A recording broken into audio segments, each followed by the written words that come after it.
Bonsoir à tous, il est 20h en Guinée. Bienvenue dans cette édition d'information. Les titres.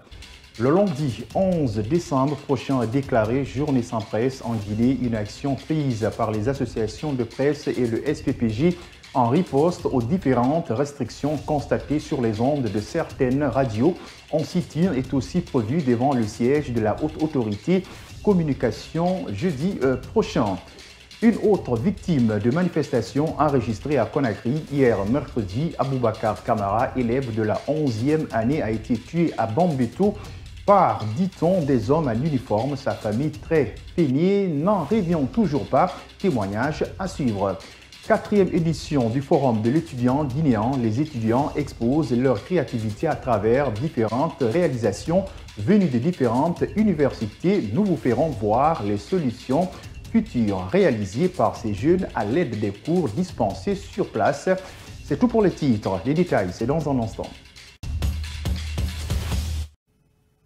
Bonsoir et bienvenue sur KVTV. Comme annoncé par les associations de presse et le SPPJ, le lundi prochain est déclaré journée sans presse en courrier d'information pour la tenue du sit-in. Le 14 décembre prochain, devant le siège de la HAC, a aussi été déposé ce jeudi à la mairie de Kaloum pour le secrétaire général du syndicat des professionnels de la presse de Guinée. Ces actions sont la deuxième riposte de la lutte contre le brouillage des ondes des médias privés, mais aussi de la lutte pour la liberté de la presse en Guinée. Marema Boubali.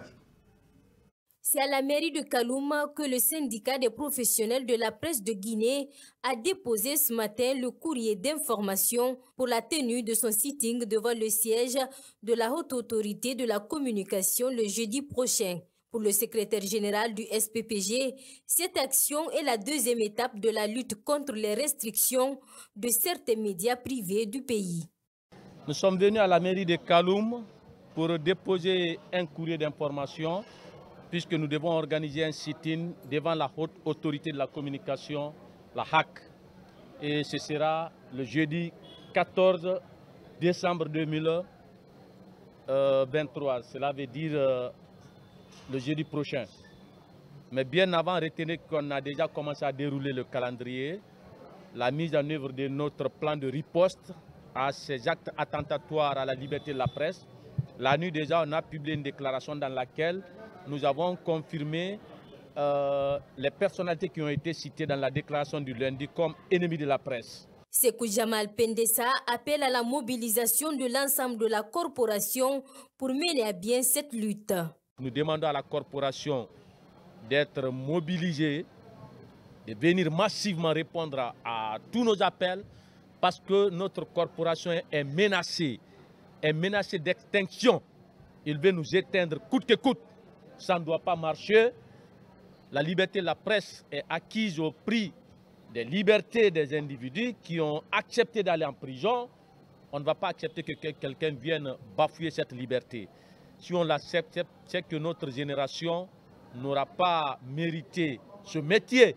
Une journée sans presse le lundi prochain et une synergie des médias privés le 13 sont entre autres actions prévues avant le grand sitting du 14 décembre.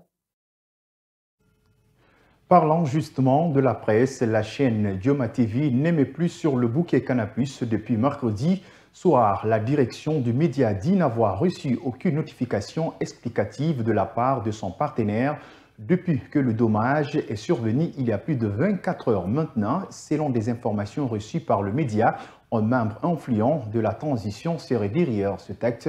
Mamadou Tanouba. Le canal 244 est inaccessible sur le bouquet Canal+ depuis mercredi soir.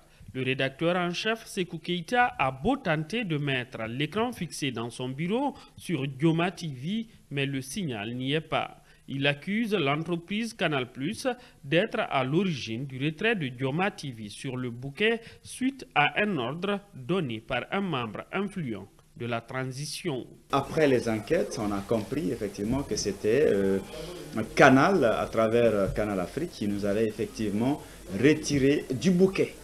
Retiré du bouquet parce que quelqu'un quelque part a appelé pour menacer et demander à ce que Dioma soit donc en tout cas à ce que l'émission en cours ne soit pas suivie et donc il fallait retirer Dioma. sur le bouquet Canal. La direction du groupe Dioma entend porter plainte contre son partenaire Canal+ pour ce manquement. La vérité, c'est que Canal, encore une fois, est devenu un instrument politique. Et nous, déjà, à travers la direction générale, nous sommes en train de réunir tout ce qu'on a comme preuve, parce qu'on va poursuivre Canal pour justement rupture, on ne va pas dire rupture abusive, même abusive de contrat, mais on va dire pour manquement à ses obligations et pour justement des préjudices qu'on souhaiterait voir corrigés. La direction du groupe Dioma s'active déjà pour servir ses téléspectateurs sur d'autres canaux de diffusion que sont notamment le satellite et les plateformes en ligne à renchéri. Sékou Keïta.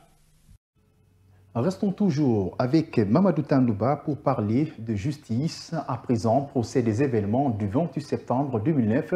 Le général à la retraite, Ibrahim Baldé, chef d'état-major général de la gendarmerie, en 2009, au moment des faits, a donné sa part de vérité en tant que témoin ce mercredi. L'officier est revenu sur la réunion qui s'est tenue à l'état-major général de l'armée le 27 septembre 2009. Le constat qu'il a fait le jour du massacre et sa rencontre avec les acteurs politiques blessés suivaient. C'est un témoignage qui était très attendu. L'ancien chef d'état-major général de la gendarmerie a expliqué au tribunal criminel ce qu'il sait des événements du 28 septembre 2009. Général Ibrahim Baldé est l'un des officiers ayant pris part le 27 septembre à la réunion tenue au camp Alpha Yaya Diallo autour du chef d'état-major général des armées. La consigne était claire. Casernement de tous les corps dans leur unité, professeur,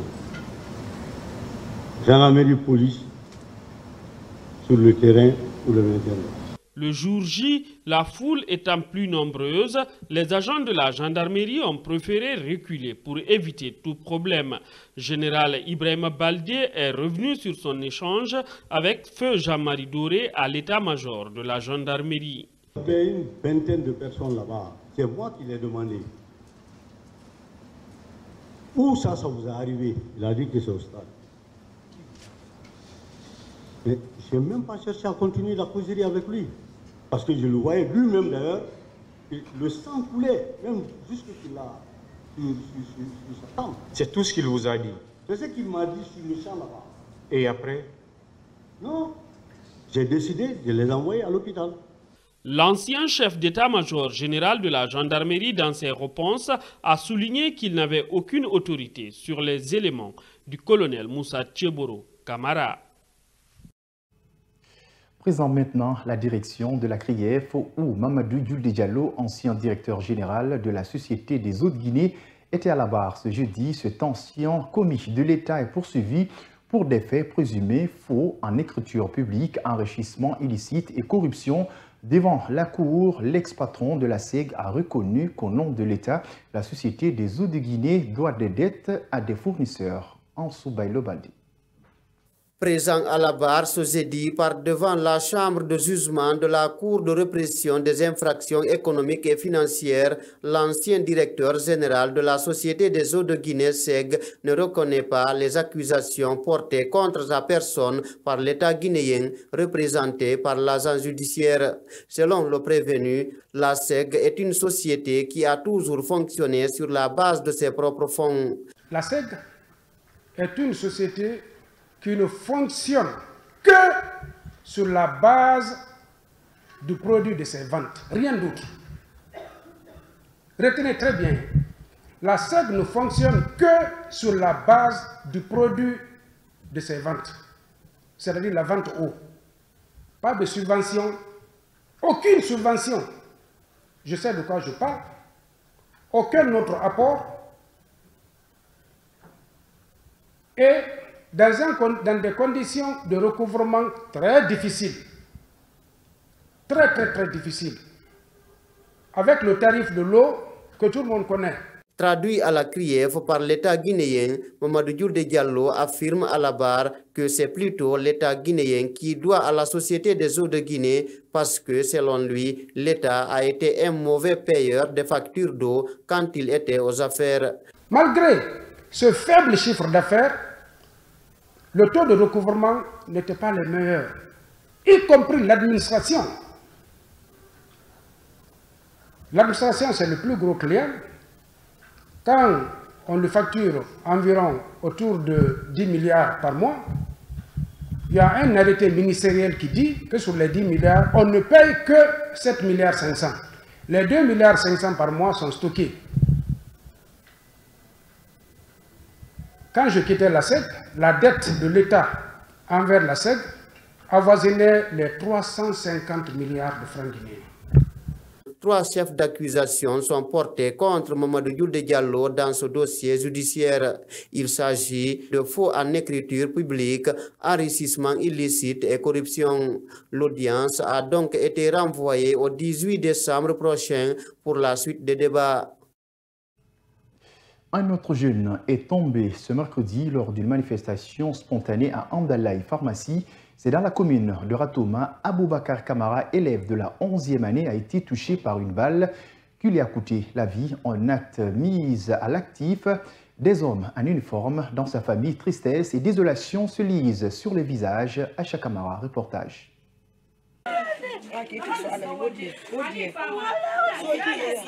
Dans la famille du jeune Aboubakar Kamara ce matin, c'est de la consternation. Sur les visages, une tristesse indescriptible.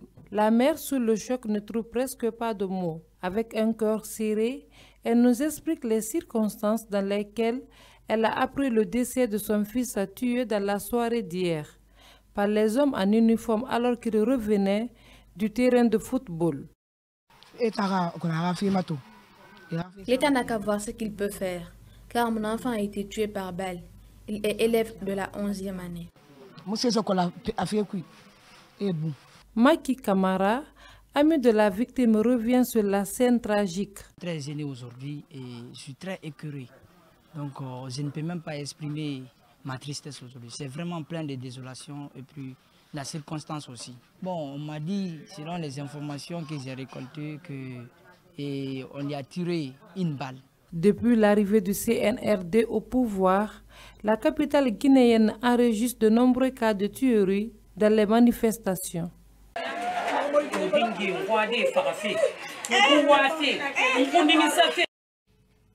Le forum de l'étudiant guinéen se poursuit au Palais du Peuple de Conakry. Ce mercredi, ils étaient nombreux à exposer leur création et savoir-faire. Ces expositions qui visent à mettre en lumière le génie créateur des étudiants guinéens, promeuvent aussi la qualité d'enseignement dans nos universités. Madame Boubari nous amène à la découverte de certaines de ces créations. C'est l'occasion rêvée pour les étudiants guinéens de mettre en avant leur génie créateur. À travers cette exposition, chacun de son côté prouve son savoir-faire dans son domaine de compétences. Ça, Pierre Tolno, étudiant en physique à l'université de Kindia, avec ses collègues ont mis en place un lampadaire photovoltaïque qui fonctionne à base de rayons solaires. Un outil qui pourrait permettre dans le futur de résoudre la problématique des éclairages publics. Ce lampadaire ici présent du numérique parce qu'il est capable ici de donner sa position et l'état de sa batterie à n'importe quelle distance de la Guinée par l'utilisateur. Parce que nous constatons de nos jours, les lampadaires qui sont faits en Guinée ici ne donnent pas leur position et ne montrent pas qu'ils sont en panne. Toujours avec les étudiants de l'université de Kindia, Mabinti Silla a quant à elle décidé de créer une radio. Cette radio aussi présente ici à 5 parties. Nous avons le bouton d'allumage qui nous permet d'allumer la radio. Nous avons la lettre de mise en marche qui nous permet de reconnaître si réellement la radio est allumée. Nous avons l'antenne. L'antenne permet de rayonner les ondes radio se propageant dans l'air. Nous avons le jack, c'est un périphérique d'interconnexion. Et nous avons le modulateur qui module le signal électrique. Des étudiants qui ne manquent pas d'imagination et de créativité. Cette maquette en miniature et en 3D de cette 4e édition du FEC est l'œuvre des étudiants de l'Institut supérieur d'architecture et de l'urbanisme de Guinée. Bangali Doumbouya voit à travers ce forum un moyen de démontrer leur expertise. On a essayé de matérialiser tous les éléments qui sont ici.